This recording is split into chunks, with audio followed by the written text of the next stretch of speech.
Assalamualaikum warahmatullahi wabarakatuh. Perkenalkan, nama saya Sylvia Agustini, NIM 260-116 dari Program Studi Ekonomi Pembangunan, Fakultas Ekonomi, Universitas Negeri Padang. Baiklah, pada kesempatan kali ini saya akan mempresentasikan mata kuliah Pengantar Ekonomi Pembangunan yang dibina oleh Bapak Dr. Alphonse Satrianto, SEME.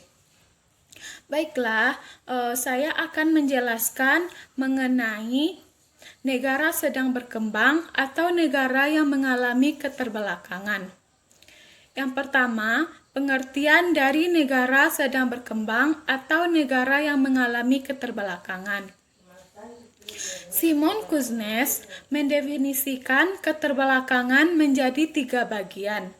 Jadi, pengertian dari negara sedang berkembang adalah yang pertama, negara sedang berkembang adalah negara yang mengalami kegagalan secara penuh potensi produktif dengan memanfaatkan pengetahuan teknologi, atau kegagalan yang bersumber dari lembaga-lembaga sosial.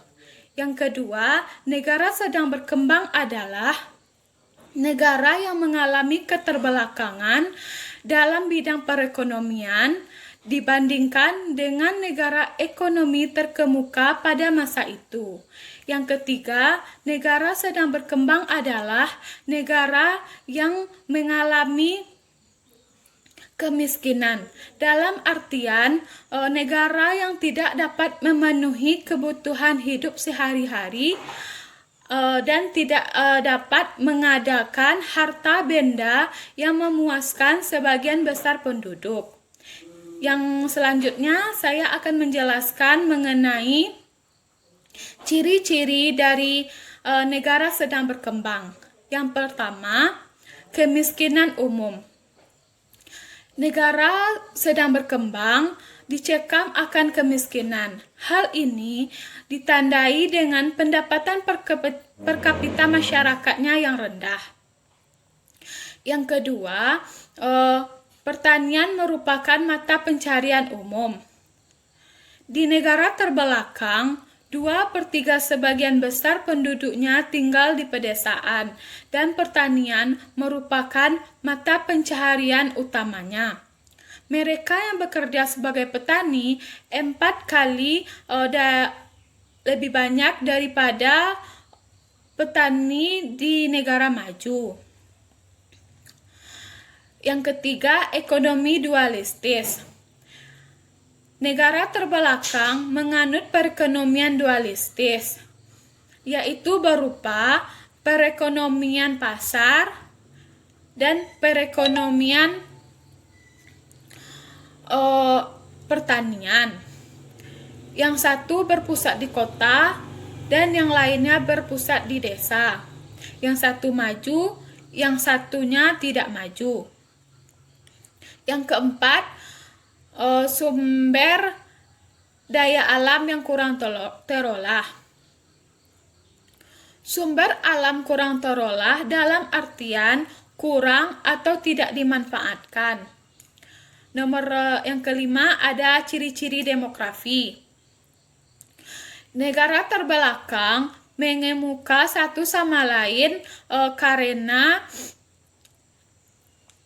posisi demografi dan kecenderungannya. Yang keenam, ada pengangguran dan pengangguran tersembunyi. Di negara terbelakang sering kita jumpai pengangguran dan pengangguran tersembunyi. Pengangguran adalah mereka yang bersedia bekerja dan mencari pekerjaan tetapi tidak mendapat pekerjaan karena tidak adanya faktor pendukung. Pengangguran tersembunyi adalah contohnya pedagang keliling, pedagang kecil, pekerja restoran, dan pekerja hotel. Mereka mendapatkan imbalan hanya untuk bangkit dari kemiskinan. Selanjutnya ada keterbelakangan ekonomi. Keterbelakangan ekonomi pada negara sedang berkembang disebabkan karena tenaga kerja yang sedikit, tidak adanya faktor pendukung yang mobil, dan kebodohan. Selanjutnya ada ketidakadaan inisiatif dan usaha. Pada negara sedang berkembang, tidak ada inisiatif dari masyarakatnya untuk menjadi wira swasta. Hal ini disebabkan karena sistem sosial yang menutup daya cipta. Selanjutnya ada kelangkaan modal. Negara terbelakang terkenal akan kemiskinan modal atau tabungan dan investasi yang rendah. Yang ke-10 ada keterbelakangan teknologi. Keterbelakangan teknologi ini merupakan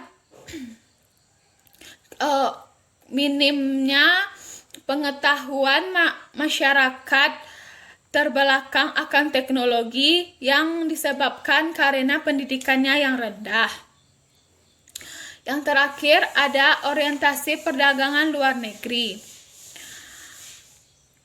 Negara sedang berkembang identik dengan perdagangan luar negeri, yaitu dengan mengekspor barang-barang primer dan mengimpor barang-barang konsumsi. Baiklah, selanjutnya saya akan menjelaskan mengenai hambatan-hambatan pembangunan ekonomi. Yang pertama ada lingkaran setan kemiskinan. Negara terbelakang terjerat akan lingkaran setan kemiskinan, yaitu berupa kekurangan modal, pasar yang tidak sempurna, dan keterbelakangan perekonomian. Yang kedua, tingkat pembentukan modal yang rendah. Hambatan pembangunan ekonomi salah satunya disebabkan oleh kelangkaan modal.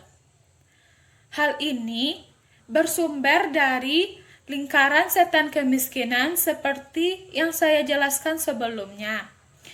Yang ketiga, hambatan sosial budaya. Negara terbelakang mengalami perlawanan sosial terhadap pertumbuhan perekonomian yang berakar pada faktor-faktor kelembagaan. Yang terakhir ada dampak kekuatan internasional. Setelah negara terbelakang membuka diri untuk ikut pasar dunia, tingkat ekspor akan meningkat, tetapi tidak memberikan pengaruh terhadap pertumbuhan ekonomi. Hal ini disebabkan karena peningkatan akan ekspor tidak melibatkan pertumbuhan ekonomi. Selanjutnya, saya akan menjelaskan mengenai faktor-faktor penentu pertumbuhan ekonomi. Pertumbuhan ekonomi ditentukan oleh dua faktor. Yang pertama ada faktor ekonomi dan yang kedua ada faktor non-ekonomi. Yang pertama saya akan menjelaskan mengenai faktor ekonomi. Faktor ekonomi dibagi menjadi 5 bagian. Yang pertama ada sumber alam. Faktor utama penentu pertumbuhan ekonomi adalah sumber alam atau tanah. Suatu negara yang kurang atau minim sumber alam tidak akan dapat melakukan pembangunan dengan cepat. Yang kedua ada akumulasi modal. Modal merupakan faktor produksi yang secara fisik dapat diproduksi. Yang ketiga ada organisasi.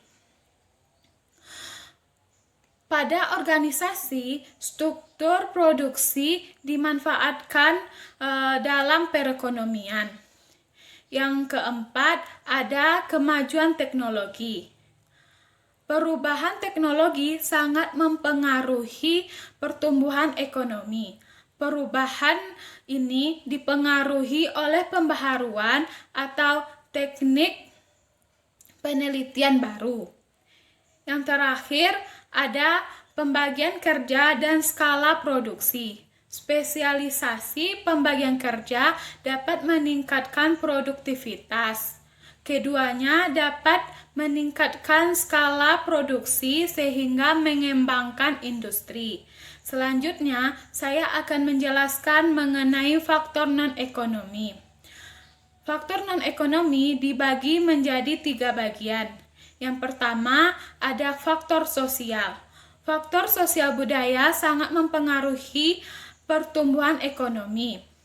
Di negara terbelakang ada tradisi sosial budaya yang tidak dapat meningkatkan pertumbuhan ekonomi. Yang kedua ada faktor manusia. Sumber daya alam manusia sangat mempengaruhi pertumbuhan ekonomi. Pertumbuhan penduduk yang cepat dapat menghalang perekonomian LCD. Yang terakhir ada faktor politik dan administratif. Faktor politik dan administratif ini sangat mempengaruhi ekonomi modern. Faktor politik dan administratif yang lemah dapat menurunkan perekonomian negara terbelakang. Sekian penjelasan dari saya. Kalau ada salah dan janggalnya, saya mohon maaf. Akhir kata, Assalamualaikum warahmatullahi wabarakatuh.